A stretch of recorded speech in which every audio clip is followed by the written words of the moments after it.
These are two brand new rear handle saws from Makita, recently added to the new XGT 40V Max platform. The 260mm or 10¼ inch and the 185mm or 7¼ inch saw. Firstly, let's look at what they've got in common. Both have got magnesium decks and very simple to use both depth and bevel adjustment systems. The larger saw bevels to a max of 56 degrees, the smaller 53 degrees, but they both got quick stops at 45 and 22.5. Both saws have brushless motors and feature Makita's ADT or automatic torque drive technology. That means when you're pushing it hard, it draws more power from the battery, slows the RPM, increases the torque so you won't bog down. Both saws feature a sturdy rafter hook and stow the blade change tool under the handle. And they've also both got a dust port as well. The larger 260mm saw comes with AWS for wirelessly controlling AWS VAX from Makita. And despite being blade left, both saws are ambidextrous, and the largest saw features this removable side handle as well for your left hand. Although I'm right-handed, I had no problems at all using it without that side handle.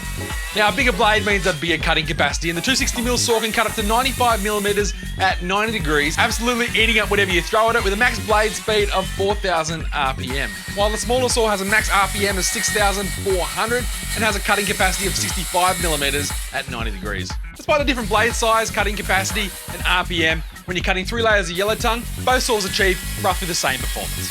Now, I've been playing with both these saws now for a couple of days, and there's a lot to like. They've got loads of power, they've got a nice soft start and brake, and they're available now at all Sydney Tool stores and online, sydneytools.com.au. If you've got any questions about either of these new XGT saws, hit me up in that comments section down below. And until next time, I'm Tim. Thanks for watching Sydney Tools TV.